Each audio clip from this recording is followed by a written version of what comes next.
too short to worry. Good night, everybody. Good night, Chuck. Thank you very much. Thank you. From lovely New Jersey, my hometown. My Walter, hometown. Step down. we have a comedian. We have Carlo Valerio. Where is he, the Carlo? Is it Valerio or Valerio? Valerio. Carlo, please come up. Es incómico, cómico estar yendo Is al one of, frente. he has two other comedians that work with him. He's called the Wise Guy Comedian Group. A Wise Guy. Valerio, que tanto gusto en conocerle, señorita. Thank you so much for being so patient and waiting. I'm having a ball tonight. It's a lovely turnout. I love it. Okay, just how about doing your thing? We want to hear you, okay? I'm ready to go when you are. You got it. We're just This is a Spanish comedian here. He will tell you Spanish jokes and do many things. Every time I perform, I dedicate all my performances to the memory of John Belushi, who left this earth way too soon. Quick shout out to my partner, Johnny Salami. We do a show on Sirius Satellite Radio, The Wise Guy Show. I'm a professional stand-up comic, and we're ready to go. Okay, so here we go. I grew up in the city of Newark, and it's a wonderful city. I can't complain. You know, I don't live there now, which was pretty interesting enough. You know, I'm in my 40s now. Growing up in Newark in the 80s was a wonderful thing. You know, you didn't have to worry about drugs. You didn't have to worry about diseases. I mean, when they mentioned crack back then, it was a sexual reference. You know, the only protection we used during sex was a bus shelter. You know, it was pretty good. You know. We lived on North 12th Street, and my grandmother, who was like all of 4'9" and about like 350 pounds, she used to stand outside every day, sweep the sidewalk, and then clean it with bleach. And being that she was 4'9" and about 350, she waved to everybody. Even if she didn't know you, she'd wave to you. But the thing about her is when she waved to you, her hand, the bottom of her arm looked like a pair of hanging drapes hanging down.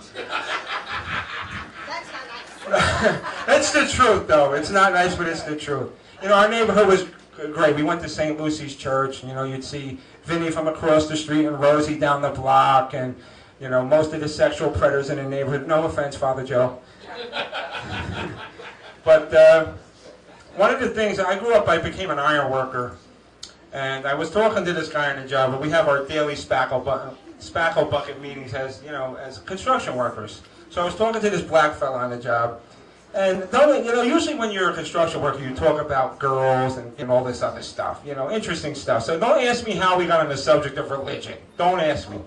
So I think it was the day before Ash Wednesday, and this black guy, I can't remember his name, he's like, yeah, I got to take my kids to church tomorrow and get them ashes on my forehead and stuff. I says, well, that's going to be a problem for you, ain't it? He goes, what you mean a problem? Right away he wants to go Al Sharpton on me. I said, no, I don't know, it's going to be a problem. He goes, well, why got to be a problem? I says, well, what is when you go up to get ashes, what is the priest going to use, chalk for your forehead?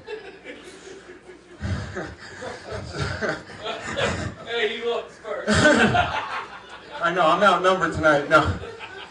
So, I mean, it was interesting enough, you know. And I just got recently divorced after 7 years of marriage, and I can't really... It wasn't for the lack of my sex life, no. I can't really blame her totally. You know, for years I put her under a pedestal. It was a shame.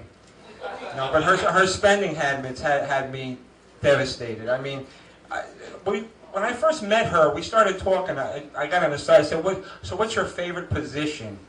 You know what her response was? Facing Nordstrom's. You know, and at Christmas time, I always got the shaft. Let me tell you something. I would go out and I would like spend my last dollar going broke over my ex-wife. I mean, thousands and thousands of dollars. What did I get? 4 bottles of cologne, which all in all is not bad because I'm a big cologne wearer. But the problem was, here's the problem. The 4 bottles that I got, they all had the same name on them. How do you figure that? They all said tester, not for sale. So I could see she really went out of her way for me. So Christmas time, I got the shaft. So I'll tell you a real fast story. When I was married, one of the worst things I hated to do was go shopping with my ex-wife. It was a nightmare. We go in the store, she go left, I go right, and I didn't see her for 2 hours. So one day, now we're in this ShopRite, and this place is so big that like they have to send a guide into the mountains to find you if you get lost. So I'm walking up and down the aisle. So don't ask me why I wound up in the diaper aisle. Now, I don't have kids, so what the hell am I doing in the diaper aisle? So I get halfway down the aisle, and I'm looking. I see I guess they were diapers or whatever, and it says pull-ups on them. Whoever's a parent here, I guess you know what pull-ups are. Now, correct me if I'm wrong. On the package of these pull-ups is a 3-year-old girl sitting on a potty with her pants all the way down to her ankles, okay, with her hands raised in the air. Now, if I was home on my computer and I had that image up, I'd get a knock on my door from Chris Hansen from CNBC. Okay, this is Sex Watcher. What were you doing with that picture on your laptop? Come on. You know, I mean, I was overweight my whole life. I just had a gastric bypass. Anybody knows what that is, weight loss surgery. About 4 years ago, I weighed 590 pounds. So now I'm down to 199. So, you know, I went from a beached whale to a Shar Pei in one cut. So, I mean, it wasn't too bad growing up. I mean, I was the chubby little fat kid who was running down the street. Anthony, it's Prince Spaghetti Day with the cute little chubby cheeks. And then you get older, it gets a little harder. You know, high school wasn't bad. High school wasn't bad. You know, dating was a problem for me in high school. It really was bad. You know, I mean, I wound up having, you know, I held my own on dates. You know, I mean, my senior prom was a disaster. I don't know who was more embarrassed, me or my cousin. I think he was more embarrassed than I was, if anything. My senior photo, I was so fat in high school, my senior photo was an aerial shot. They had to come down on me. You know, and then, you know how they have, like, every year they do that thing where you, like, when you sign your friend's yearbook? You know, oh, roses are red, violets are blue, I love you, I'm never going to see you again. Now, I wasn't a very popular guy in high school, but the only people that signed my yearbook were the women that worked in the cafeteria. They loved me. I mean, the day I graduated, they were in tears. Who will eat our tater tots now? But, you know, being overweight wasn't too bad. I mean, you know, it had its ups and downs. You know, I mean, I was so heavy at one time. I mean, when I came home at night, I used to take off my shoes. I used to go in a corner and cry. Actually, yeah, it was bad. It was bad. So, you know, growing up in an Italian family, you know, Italian mothers, they're so wacky. And they're the only ones that I know that can say something mean and hurtful in the same sentence. And I'll give you a quick example. I get in an argument with my mother, she'll go, I hate you, I never want to see you again. Are you hungry? Pack your bags, get out of the house, and get out of my life. There's veal cutlets in the refrigerator. Thank you, you've been wonderful. Have a good night. Thank you so much. Thank you for coming out. Thank you. Okay. Walter, this is a friend of yours, so you're going to help me introduce him, Oswaldo Coelho.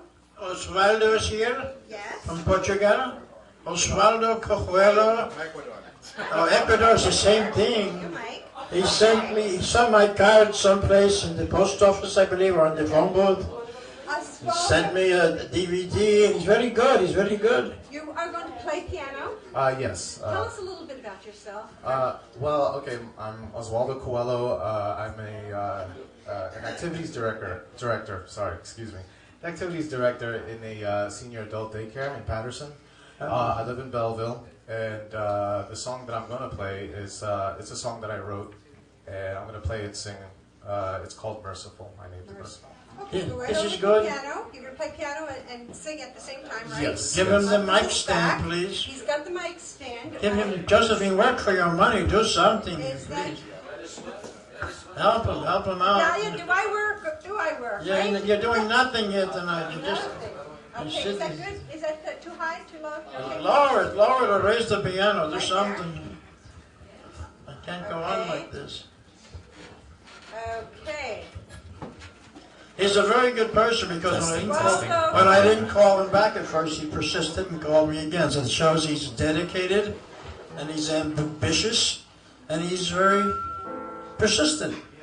Now, Oswaldo Coelho. Thank you. You're welcome. Play nice. Oswaldo Coelho.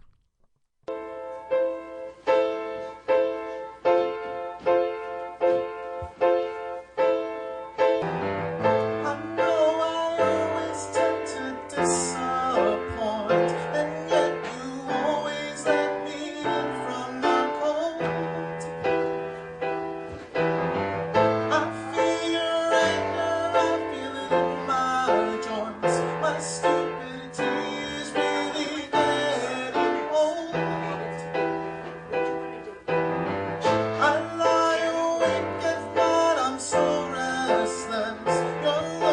Bye.